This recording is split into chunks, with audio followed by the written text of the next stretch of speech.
बहुत बहुत बधाई हो रोली दीदी। बेटी ने आखिर साबित कर ही दिया कि आप कोई अभागन नहीं और वो कोई अभागन की बेटी नहीं। अरे, अभागे तो वे लोग होते हैं जो समाज के डर से अपने हौसलों की उड़ान को रोक देते हैं और समाज द्वारा बनाई गई झूठी मर्यादाओं के आगे अपने घुटने टेक देते हैं। रोली की भाभी मंजरी ने अपनी ननद रोली को गले लगाकर रोली की बेटी चहक की नीट एग्जाम में अच्छे रैंक लाने पर उसे दिल से बधाई दी। मंजरी ने आगे कहा, दीदी, आज रोली और आप हम सबके लिए, समाज के लिए एक उदाहरण है। हमारे परिवार की पहली बच्ची है जिसने पहले ही प्रयास में इतना बड़ा एग्जाम अच्छे रैंक के साथ पास किया है। मेरा तो मानना है कि आज हमारे बच्चे भी अब चहक से प्रोत्साहन पाकर आगे ही बढ़ेंगे। मंजरी ने कहा, दीदी, मुझे आज भी याद है वह दिन जब आप नन्ही चहक को लेकर घर अपने मायके वापस आई थी और आपने माँ जी को और अपने भाई को फैसला सुनाया था कि आप कर्णेश से अपने रिश्ते खत्म करना चाहती हैं। हम सभी अचानक आपके इस फैसले से शक पका गए थे, क्योंकि कर्णेश के साथ आपका ये दूसरा विवाह था। आपका पहला विवाह तो आनंद जीजू के साथ हुआ था, लेकिन एक एक्सीडेंट में आनंद जीजू असमय ही आपको और नन्ही चहक को आपकी गोद में खेलता छोड़कर चले गए। कच्ची गृहस्थी बिखर गई थी आपकी। पूरा परिवार आपको लेकर चिंतित था। विधाता भी ना जाने कैसे कैसे खेल खेलता है। इस पर रोली ने अपनी भाभी मंजीरी से कहा, सच कहूँ भाभी, आज भी जब उन दिनों को याद करती हूँ तो सिहर उठती हूँ। उस एक एक्सीडेंट ने मेरी सारी दुनिया ही बिखेर कर रख दी थी। आनंद तो मुझे छोड़कर जा चुके थे, पर उनकी निशानी 3 साल की नन्ही चहक को लेकर कैसे ये पहाड़ जैसी जिंदगी कटेगी। दिन रात यही सोच सोच कर मैं अवसाद की ओर जाने लगी थी। पर चूंकि मैं पढ़ी लिखी थी, बीएड पास थी, तो स्कूल में अध्यापिका की नौकरी आसानी से मिल गई। आप सभी का सहयोग काफी था, पर मेरी जिंदगी एक मशीन बन चुकी थी। मैं अपनी बेटी की परवरिश अपने दम पर ही करना चाहती थी। धीरे धीरे दिल और दिमाग ने परिस्थितियों से समझौता कर लिया था, पर कर्णेश के घर से रिश्ते के लिए खबर आने पर माँ को लगा कि मैं दोबारा घर बसा लूं। सच कहूँ तो जिंदगी में फूलों की तरह देखना ही छोड़ दिया था मैंने। बस अपनी छोटी सी बगिया की नन्ही फूल चहक के बेहतर भविष्य के लिए ही मेरा हर कदम, मेरी हर दूरी तय करता।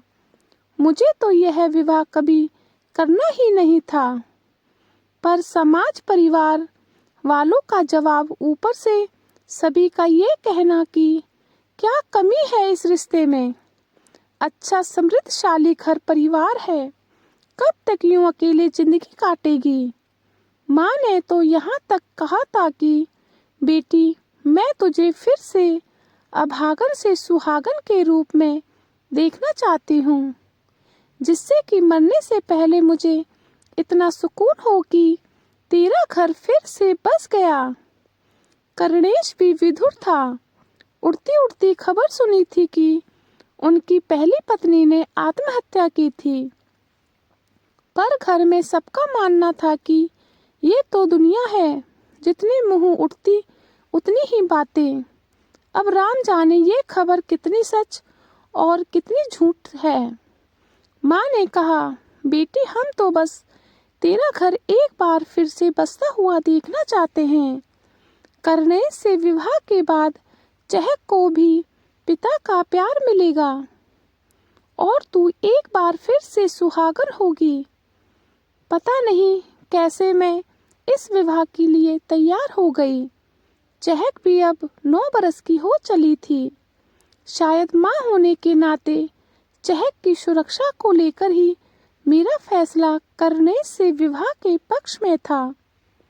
कभी मेरा अंतर्मन कहता कि कहीं करनेश अच्छा इंसान ना हुआ तो, पर तभी दिमाग कहता कि नहीं, भगवान इतना निर्दय नहीं हो सकता।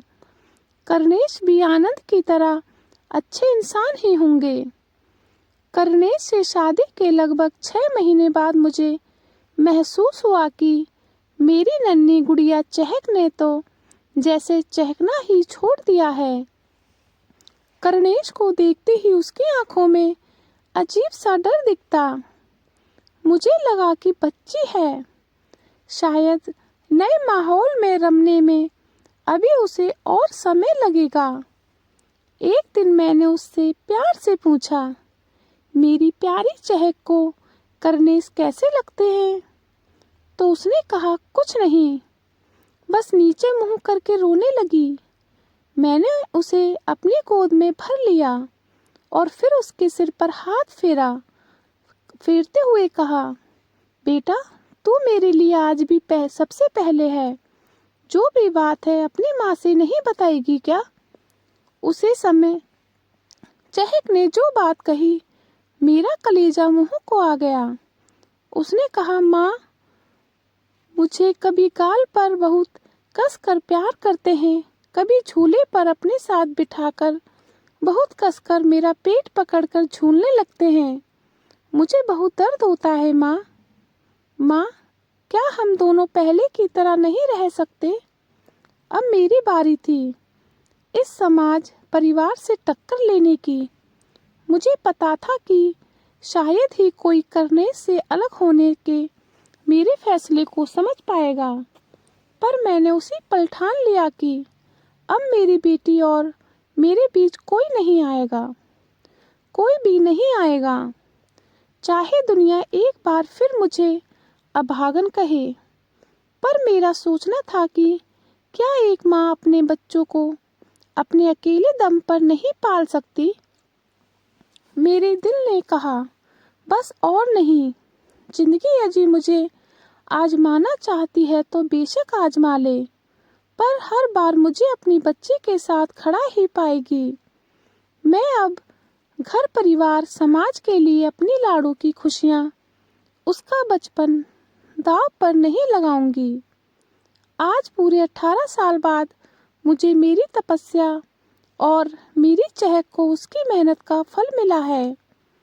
आज उसके डॉक्टर बनने का सपना साकार होने जा रहा है भाभी। अब बस पुरानी यादों को मैं अपनी जहन से निकाल देना चाहती हूँ भाभी। मैं अपनी बाकी की जिंदगी अपनी बेटी के साथ सुकून से जीना चाहती हूँ।